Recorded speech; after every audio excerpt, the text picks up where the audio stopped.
अध्याय 11। विश्व के वैज्ञानिक मानते हैं कि गंगा जल कीटाणुनाशक है।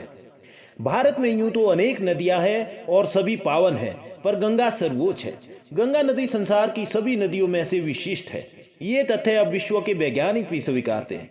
उन्होंने संसार की लगभग समस्त नदियों के जल का परीक्षण किया और पाया कि गंगा जल के अतिरिक्त किसी और नदी के जल में रोगाणुओं को नष्ट करने की शक्ति नहीं है। इसी कारण हिंदू अंतिम संस्कार के बाद अस्थियां गंगा में प्रवाहित करते हैं, ताकि यदि उनमें किसी भी प्रकार के रोग के कीटाणु या शरीर में शेष रह गए हैं तो वे गंगा जल में संविष्ट होकर नष्ट हो जाए। सन 1947 में जर्मनी के जल तत्व विशेषज्ञ कोहीमान भारत आए थे। उन्होंने वाराणसी से गंगा जल लिया और उस जल पर अनेक परीक्षण करके एक विस्तृत लेख लिखा, जिसका सार था इस नदी के जल में कीटाणु रोगाणु नाशक विलक्षण शक्ति है जो संसार भर की किसी और नदी के जल में मेरे देखने में नहीं आई।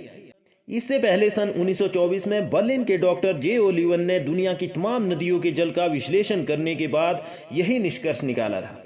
गंगा जल विश्व का सर्वाधिक स्वच्छ और कीटाणु रोगाणु नाशक जल है। फ्रांसीसी चिकित्सक हेरल ने भी यही अनुभव किया कि गंगा जल से कई रोगाणु नष्ट हो जाते हैं।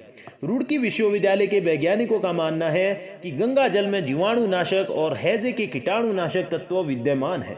गंगा जल के इस भौतिक लाभ के अतिरिक्त जो अलौकिक लाभ मनुष्य को होता है उसका वर्णन पुराणों में है, जिसके अनुसार इससे सतत पीने वाले में सात्विक वृत्ति का संचार होता है, आनंद व शांति मिलती है तथा पापों का नाश होता है। उपर्युक्त कारणों से हम जब किसी भी वस्तु पर गंगाजल छिड़कते हैं तो इस कृत्य को धार्मिक भाषा में पवित्रीकरण कहते हैं, और यदि आधुनिक भाषा में कहे तो उसे डिसइंफेक्ट करना कहेंगे।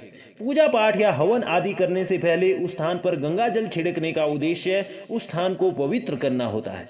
मरते हुए व्यक्ति के मुख में गंगाजल उसके पापों को कम करने के लिए डाला जाता है ताकि उसका कष्ट कम हो। गंगोत्री भारत के ऐसे देशांतर और अक्षांश पर स्थित है जहां आकाश से विशेष रूप से बृहस्पति ग्रह की रश्मियां सतत उस हिमखंड पर पड़ती रहती है, जिसके कारण उस हिमखंड से पिघलने वाला जल पापनाशक व रोगनाशक बन जाता है। और यही कारण है कि गंगा जल अन्य नदियों के जल से भिन्न है। बृहस्पति ग्रह की तरंगे गंगोत्री हिमखंड को प्रभावित करके पवित्र कर देती है। दिन में सूर्य की किरणें हिमखंड को पिघलाती है और रात में चंद्रमा की रश्मियां यानी शिव तत्व उसे जमा देती है। इस प्रकार प्रतिदिन ये क्रम चलता है जो गंगा जल को विशिष्ट बना देता है। ये बात तो अब वैज्ञानिक भी मानते हैं कि यदि साधारण जल को हम 100 बार डिस्टिल करें तो वो जल विशिष्ट हो जाता है। यहाँ तो गंगा जल हर रोज प्रकृति द्वारा प्राकृतिक ढंग से डिस्टिल होता रहता है। तो फिर ये अद्भुत व चमत्कारी है तो आश्चर्य कैसा। पर अब ग्लोबल वार्मिंग के कारण गंगोत्री का अस्तित्व ही खतरे में है। हमारे ऋषि मुनियों ने गंगा के जल की इस विशिष्टता को हजारों वर्षों पूर्व जान लिया था और इसलिए गंगा को भारत के जनमानस से पूर्ण रूप से जोड़ दिया।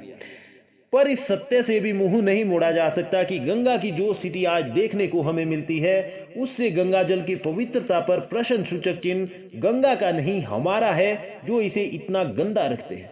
पर आज भी यदि हरिद्वार से ऊपर जाकर गंगा जल लिया जाए तो वो पवित्र ही होगा। खेद है कि हम अपनी इस धरोहर को बचाने का कोई सार्थक व सकारात्मक प्रयत्न नहीं कर रहे हैं।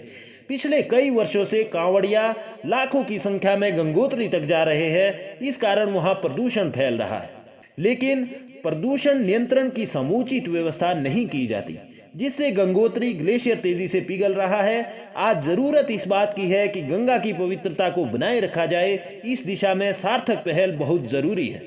दोस्तों, यहाँ पर अध्याय 11 समाप्त होता है।